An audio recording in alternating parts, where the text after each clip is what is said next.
Pessoal, boa noite. Hoje a gente está inaugurando uma modalidade de aula, né? Que devido à suspensão das aulas presenciais, a gente está fazendo uma gravação da aula de hoje, né? Então vocês têm aqui o meu e-mail. Vocês fiquem à vontade para passar e-mail para mim por qualquer dúvida. E aí a gente vai ajudando vocês no que for necessário, tá? Então a gente vai continuando com a disciplina e hoje a gente vai estar vendo a seção 1.3, que é os dados como apoio à tomada de decisão. Então a gente já viu nas duas sessões anteriores ideias de banco de dados, modelagem de banco de dados. Agora a gente vai ver como o banco de dados apoia nas empresas, na tomada de decisão. Então, só relembrando, quem ainda não se cadastrou, principalmente agora nesse momento, quem não se cadastrou, não, para que eu tenha o e-mail, aqui está, entra com esse link, cadastra o e-mail, que fica muito mais fácil a nossa comunicação, tá bom? Então, qual que é a finalidade de utilizar um banco de dados, né? Muitas vezes a gente fica pensando que isso é só para guardar informações, mas a utilização do banco de dados vai muito mais que isso, né? É, ele é a mina de ouro da empresa. Fazendo-se um estudo minucioso das informações, os executivos, os gerentes podem tomar decisões estratégicas para a empresa. Então, no banco de dados, como a gente já falou nas aulas passadas, eles armazenam toda a vida da empresa, né? Sempre em toda a linha, os administradores das grandes corporações, eles precisam tomar decisões baseadas naquilo que aconteceu com a empresa, né? Então, as decisões são tomadas em base das informações, das estatísticas e dos gráficos de consumo e tudo aquilo que aconteceu com a empresa. Período de alta, período de baixa. E aqui o que a gente acontece hoje, né? A gente tem uma crise e essa crise vai refletir nas informações da empresa. E a empresa armazena isso para depois, lá na frente, tomar decisão. E aí o banco de dados vai ajudar muito, né? Então, um exemplo que é utilizado na tomada de decisão é a parte do plano de saúde. Não sei se vocês já repararam, mas cada plano de saúde, ele faz o mesmo plano de saúde, ele faz uma cobrança diferente dependendo da empresa. Agora, vocês conseguem imaginar o porquê que o plano de saúde consegue fazer isso, né? Então, é sempre utilizando a base de dados. Então, em cima das informações, vamos supor, você tem uma empresa muito jovem, onde os jovens pouco utilizam o sistema de saúde, com certeza o plano de saúde vai cobrar um valor menor. Se você tem uma empresa onde os empregados são pessoas com mais idade, vão utilizar mais o médico, mais o sistema de saúde, com certeza vai ser uma cobrança diferenciada. E como que os planos de saúde avaliam isso? Através do levantamento feito no banco de dados. Então, o sistema de apoio à decisão, eles são sistemas que ajudam na análise da informação do negócio. Eles auxiliam os gestores a traçar meta, a tomar decisões e apontar os problemas que existem de passado e pode até fazer um plano para projeção de futuro, né? Por exemplo, uma empresa pode acompanhar um sistema de vendas que em determinado período do ano vendeu-se mais nos últimos 5 anos. Com certeza, no ano corrente, vai acontecer a mesma coisa. As vendas subirão ou cairão nesse período. Por quê? Já tem um histórico onde os executivos podem fazer avaliação. Aí, outro tema, né, que os executivos pensam, que produto que eu vou estocar? O que eu vou vender primeiro? Qual produto deve entrar em promoção para ser vendido primeiro? Isso, o executivo vai buscar no cadastro de produtos o período de validade, o quanto foi gasto por determinado produto, o quanto tempo o produto está armazenado na nossa empresa. Tudo isso são informações que o executivo pode ter retirando as informações do banco de dados. E, e muitas vezes ele vai pensar assim, por quê? Qual produto que eu vou estocar? Eu vou estocar um produto onde o preço não é muito alto. Se eu tiver um produto que eu tenho um custo dele muito alto, eu vou estocar, eu vou estar retendo dinheiro da minha empresa. Eu não posso ficar com o dinheiro parado. Então, são informações, todas essas informações os executivos utilizam para tomar decisão. O que é um data warehouse? Data warehouse, ou depósito de dados, é um arquivo, um repositório de informações obtidas de várias origens, vários bancos de dados, e armazenados em um único local.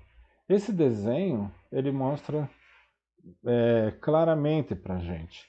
Então aqui a gente tem várias informações sendo armazenadas da empresa, elas utilizam uma concentração no Data Warehouse e o Data Warehouse vai gerar informações de consultas para todos os outros departamentos. Então é o que ele fala aqui, permitindo consultas para apoio à decisão. O Data House ele mantém os dados todos concentrados, mas existe uma ferramenta que é o Data Mining, ou é um processo para quê? Para você buscar as informações dentro do Data Warehouse, e ele chama isso de mineração de dados. É bem próximo daquilo que a gente sabe que é de mineração. O que o pessoal faz na mineração? Põe lá um monte de pedra dentro de uma esteira, né? Ela chacoalha e vai buscar o quê? Numa peneira, né? E vai buscar o quê? O ouro, os minérios que são interessantes. Então, a própria mineração de dados é isso que a gente faz na parte de mineração de dados buscando no data mining. Então, o que ele deve fazer? Ele deve ser capaz de explorar grandes quantidades de dados para encontrar padrões, mudanças, anomalias e associações que tenham relevância no objetivo do estudo do banco de dados. Então, ele vai buscar dados espalhados no Data Warehouse, vai concentrar, vai dar uma forma sumarizada para que os executivos possam tomar a decisão. Então, o datamine possui muitas regras para poder obter o que ele deseja. Então, vamos supor que a gente tem um grande fabricante um caso, né? Um grande fabricante de automóvel, de carro. Ele quer saber qual o melhor modelo deveria ser indicado para homens de meia idade e que tem uma faixa de renda de 6 a 10 salários mínimos. Então a gente não pode vender, os executivos não podem oferecer uma Ferrari, né? Então ele vai fazer, você precisa ir direto no seu público. Então o que ele vai fazer? Ele vai fazer uma pesquisa no banco de dados, ele vai fazer uma análise e para levantar em considerações o que aconteceu com os clientes dos últimos 10 anos. Então, por isso que é importante você ter o banco de dados para armazenado. Você vê aqui, eles vão buscar clientes dos últimos 10 anos. E o resultado pode ser uma lista de carros mais escolhidos e mais recusados. A partir daí, os executivos vão tomar decisão. Então, em cima dessas análises, os gestores podem tomar decisão sobre o que e para quem vender determinado produto, baseado num histórico de vendas e de clientes que recusaram, porque eh, poderia ter um automóvel barato, mas os clientes não se interessaram.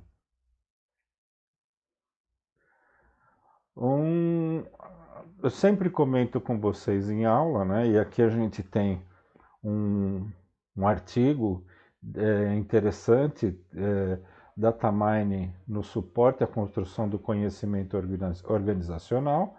E aqui você tem o link do PDF. Então eu sempre falo, é interessante sempre que tiver um tempinho, leia sobre as informações da área, para quê? Para trazer conteúdo para que vocês possam escolher qual o melhor caminho que vocês vão atuar na área de sistemas de informação. Então aqui é um bom artigo que vai trazer bastante informação para a gente. Surge agora o termo OLTP, que ele vem do inglês Online Transactions Processing, ou processamento de transações em tempo real.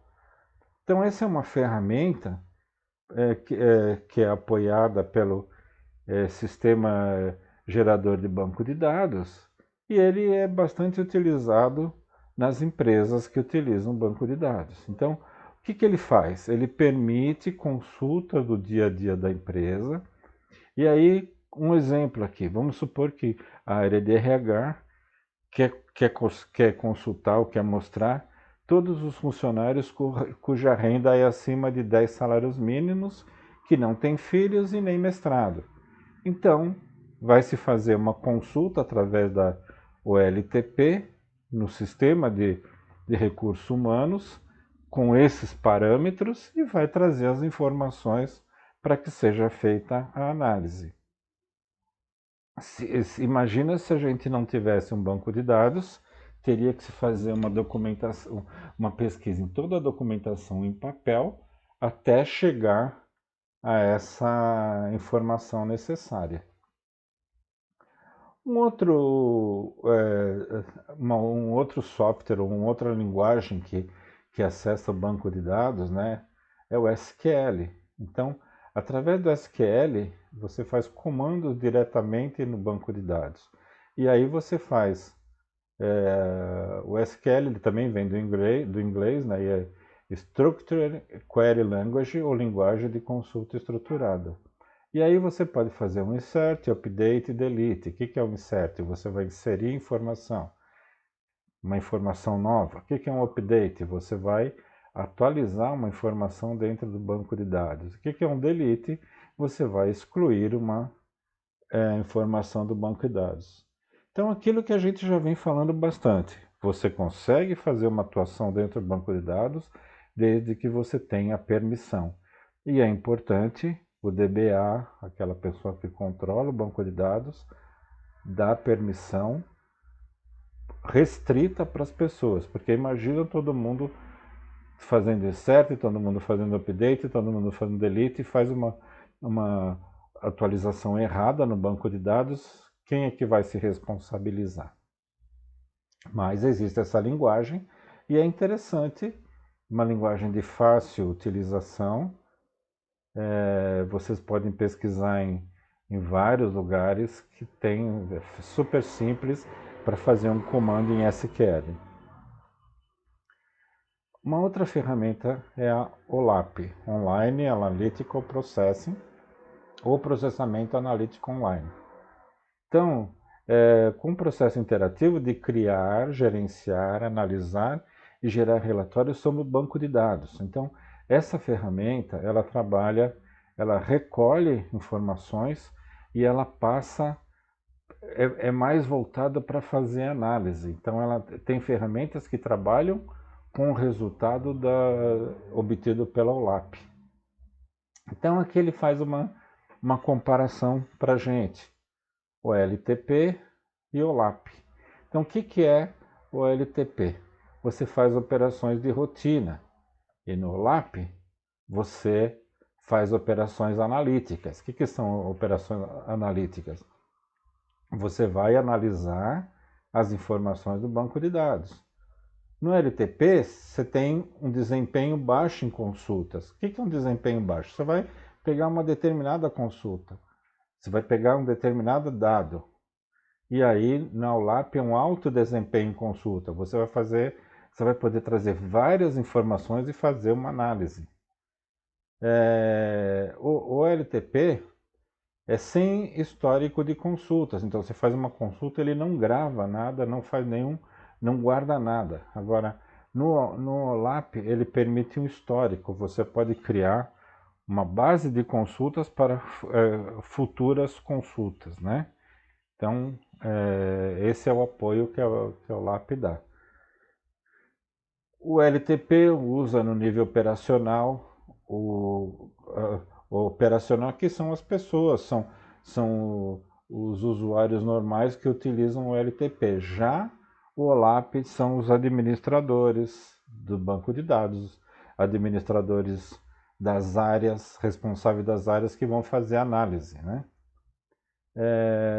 O LTP é baixo volume de dados, o OLAP envolve um alto volume de dados. O LTP é um armazenamento convencional de dados, e aí o OLAP é um armazenamento no Data Warehouse. O LTP são dados voláteis, né? E o que é dados voláteis? Você consulta, aquilo ali te atendeu e desaparece. Desaparece da sua consulta, continua no banco de dados. No OLAP são dados históricos e não voláteis. Você guarda esses dados para futuras pesquisas. Então, tudo que está no OLAP significa grandes análises para tomada de decisão. O LTP, a permissão de consulta e inserção, você pode inserir dados, permite modificar, permite exclusão, e ele é utilizado todo instante. Então, todas as áreas utilizam para fazer pequenas consultas, pesquisas. Já o OLAP, ele é feito para grandes análises e processos estratégicos. Então, os dois são interessantes na empresa, cada um tem sua funcionalidade. Então, esses autores comentam que a maioria dos fornecedores de sistemas gerenciadores de banco de dados fornece ferramentas OLAP. Então, como parte integrante do sistema gerenciador de banco de dados, já vem funcionando com ele, né? Já existem outras empresas que desenvolvem os softwares específicos. Então, a IBM, a Microsoft, a Oracle, por exemplo, tem tantas outras. Eles têm software de OLAP que são softwares mais sofisticados para fazer análises mais complexas. Então, se você quiser fazer pequenas análises, você pode usar os próprios softwares que vem junto com o gerenciador de banco de dados. Agora, os mais complexos são os mais complexos. Bancos, seguradoras utilizam esses softwares mais complexos para fazer análise. Bom, agora vocês devem estar perguntando, bom, quando utilizar o LTP e quando utilizar o OLAP? Aqui vai um exemplo simples, né? Então você tem uma secretária de uma faculdade, ela insere informações de um aluno, né? Então, inserir informações, um aluno específico está usando o OLAP. Agora, se o aluno se matricular em um curso e se arrepender, quiser trocar, a secretária vai lá e muda ele no sistema, pronto, você também está usando o OLAP. Apenas uma informação, fez uma interação e pronto. Agora, no final do bimestre, por exemplo, o diretor ele quer fazer uma pesquisa como um perfil dos alunos dos últimos 3 anos. Então, ele quer analisar a idade, curso, semestres cancelados, situação financeira. Vocês observam aqui que aqui a gente está falando de muitas informações o diretor quer fazer uma análise dos últimos 3 anos. Então, um volume grande de dados. E aí vai usar, então, o OLAP. Então, aqui fica bem claro. Se a gente vai fazer apenas uma inserção, uma alteração pequena, é o LTP. E se for fazer uma grande consulta, uma análise de dados, é o OLAP. O grande número de dados, a modelagem de dados do banco de dados, ele pode levar à redundância, ocasionando futuros problemas. O que é redundância? É repetição, é você estar fazendo alguma coisa que já existe, né? Você fala alguma coisa e está claro aquilo, né? Então, o controle de redundância, repetição de um banco de dados é uma tarefa que deve ser realizada a partir da modelagem de dados. Aqui a gente tem um exemplo, né? Proibido o comércio ambulante de camelô sem autorização. É ambulante e é camelô. Para que você repetir a palavra? Isso é uma redundância que acontece no banco de dados.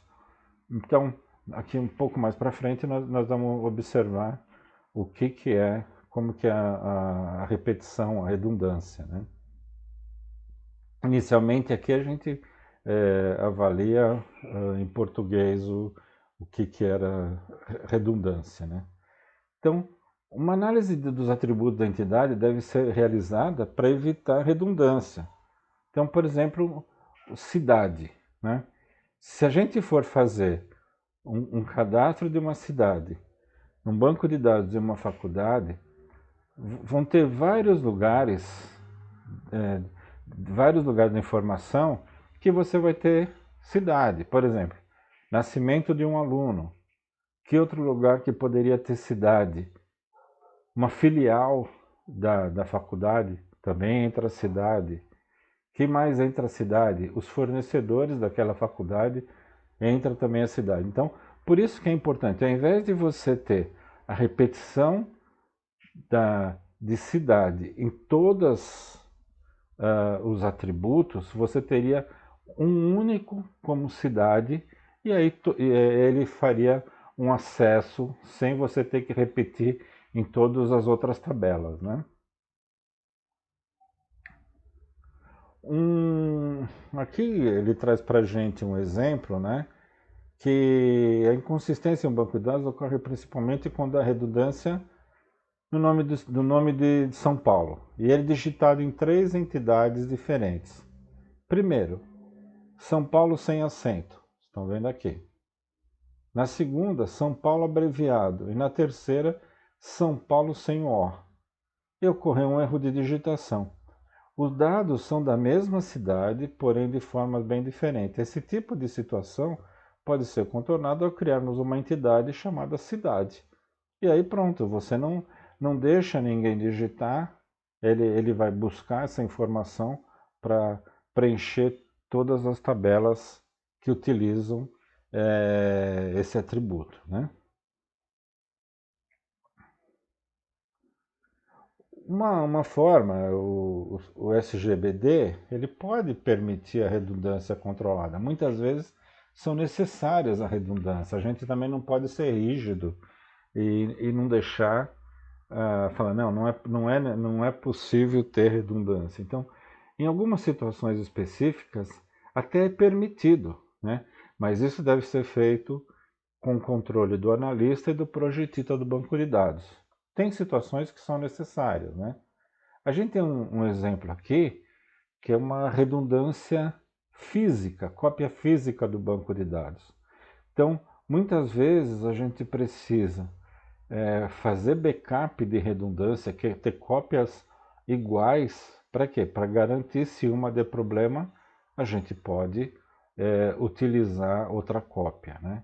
Então as cópias são necessárias para manter a segurança do banco de dados. Muitas vezes a gente copia 2 vezes. A mesma coisa a gente faz com os nossos dados particulares. Se a gente tiver num lugar só, a gente pode correr o risco de perder a cópia. Então é sempre importante ter mais de um local a cópia das nossas informações.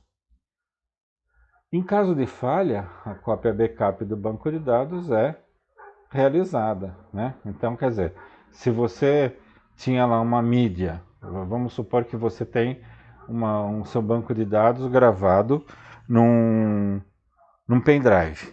Esse pendrive você anda com você, você perdeu, o que aconteceu? Você não consegue mais recuperar seus dados. Por isso que é importante você ter uma cópia em outro local. As empresas fazem a mesma coisa para ter cópias redundantes. A empresa precisa se prevenir estabelecendo uma política de backup. O que é política de backup, né? É um conjunto de regras estabelecidos pelo DBA, que é o administrador do banco de dados, que a gente já viu, né, na aula passada, junto com os gestores da empresa, que determinam as respostas dos itens, né? E quais são esses itens? Responsabilidade. Quem fará o backup? Quem terá acesso ao backup? Esse é um ponto importante. Se a gente não definir quem vai fazer o backup, pode até ser o administrador do banco de dados, mas a empresa tem que definir. Se faz assim, qualquer um faz, se alguém esquece de fazer, a pessoa acabou esquecendo, fica sem backup. Então, tem que ter a responsabilidade, quem faz, quem tem acesso e tudo mais. Uma segunda, os meios. De que forma será realizado o backup? Qual mídia? Vai ficar na nuvem? Qual software? Qual hardware? Por quê? Você imagina, um dia você faz backup com um utilitário da Microsoft. No outro dia você faz um backup com o utilitário da Oracle. Outro dia com o utilitário da IBM. Quando você for restaurar, você não sabe como que foi feito esse backup e você vai ter uma dor de cabeça tremenda. Então, tem que ter a regra, tem que estar documentado, tem que estar muito bem estruturado quais são os meios da forma de backup. Um outro é o período. Qual é o intervalo de backup? Será que eu tenho que fazer todo dia? Será que eu tenho que fazer semanalmente? Será que fazer mensalmente? Claro, diariamente você toma bastante tempo. Se você não tiver muita modificação dos dados, às vezes fazer um backup semanal. Ou então, se tem um arquivo que não altera nunca, fazer um backup mensal. Então é isso, mas a estrutura tem que ser definida pela direção da empresa, pelos administradores do banco de dados, pelos analistas. Para quê? E pelos usuários, para saber se eu perder, eu tenho um backup mensal. Será que eu consigo sobreviver com uma falta de informação do mês? Eu consigo recuperar isso manualmente? Então, se for nessa linha, eu preciso fazer ou diariamente ou semanalmente, mas você precisa ter uma política e muito bem estruturada. Retenção, né? Quanto tempo o backup deve ficar armazenado na mesma mídia? Quanto tempo que eu tenho que guardar o backup? Será que eu estou atendendo à legislação? Se eu não guardei, tem situações que eu vou precisar da informação para o resto da vida. Eu já comentei com vocês, recursos humanos precisa da informação. O funcionário trabalhou há 35 anos lá e ele vai se aposentar, ele precisa da informação. Então, se eu não tiver isso, eu vou ser autuado pelos órgãos do governo. Eu preciso ter backup de informação para o resto da vida dos funcionários. Então, é, tem que fazer parte da política. E aí, pelo que a gente vem falando nas nossas 3 aulas, o banco de dados é um bem muito precioso da empresa. Eu entendo que vocês concordam, né? Porque se você não tiver o banco de dados, todas as informações estão guardadas ali, né? Então, como uma companhia pode ter prejuízo por causa de um banco de dados? Aqui é aquilo, né? Se a empresa perder o banco de dados, ela perdeu tudo, né? Muito provavelmente ela não vai ter as informações guardadas em nenhum lugar, né? Então, se não tiver eletronicamente, a empresa pode ter sim prejuízo. Ela poderia ir para falência pela perda ou invasão do seu banco de dados? Muito provavelmente ela poderia ir para falência, né? Se você perder o seu banco de dados, como que você vai fazer? Eu comentei com vocês em aulas passadas aí, 11 de setembro, onde as torres gêmeas foram destruídas por aviões e lá tinha um banco de dados de empresas. Aquilo ali foi tudo destruído. O que, que aconteceu com essas empresas? Né? Muito provavelmente elas, se fossem filiais, tem banco de dados em outro local, poderiam continuar, né? Mas se perdeu tudo, a empresa vai para falência. E também se tiver invasão. Imagina se você tiver um ataque de hacker e fazer qualquer modificação no seu banco de dados, você pode ir para falência também. E aí vai o armazenamento. Onde você vai armazenar seus backups? Quais lugares seguros deverão ficar? Então, a gente viu o exemplo do 11 de setembro que se o backup estava dentro do prédio, também foi destruído. Então, não adiantou nada ter backup, né? Então, muito provavelmente, se você vai guardar uma cópia de um backup, tem que ser um local fora do seu local normal, né? Não, se é num prédio, não pode ser no mesmo prédio. Um outro o SQL Injection é uma das principais formas de ataque ao banco de dados. Então, quem utiliza pode fazer ataques e tudo mais. Então, aqui a gente tem um vídeo no YouTube bastante interessante e a minha sugestão é que vocês acessem, vejam esse vídeo, vejam a que se refere o SQL Injection, né, para tirar as conclusões e ver como se prevenir. Tá? Bom, aqui a gente está concluindo nossa aula. Na pré-aula e na pós-aula da unidade 1, seção 3, na pré-aula tem um artigo que eu já tinha passado para vocês a semana passada, então eu quero que vocês leiam e leiam, produzam 5 perguntas com respostas referente a esse artigo e na pós-aula da unidade 1, seção 3, tem um link para vocês postarem essas perguntas e as respostas dessas perguntas relacionadas ao artigo. Então, eu peço que vocês façam isso e respondam até amanhã, 23 horas. Tá? Então, essa é uma atividade para que vocês comecem a desenvolver uma forma de pesquisa. Esse é um ponto que a gente quer desenvolver em vocês, tá bom? E para a próxima terça-feira, 26 de março, nós vamos iniciar a unidade 2, que é o modelo de banco de dados. Eu passei e-mail para vocês, mas também quero que vocês não esqueçam. Não deixem, nós já terminamos a unidade 1.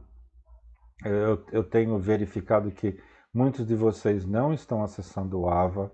Façam os exercícios para acumular ponto. Vocês têm poucos pontos. A gente já fez 3 unidades, já era para vocês terem uma pontuação melhor, tá bom? Então, obrigado. Como eu falei, qualquer dúvida, passem e-mail para mim e vamos conversando. Um abraço.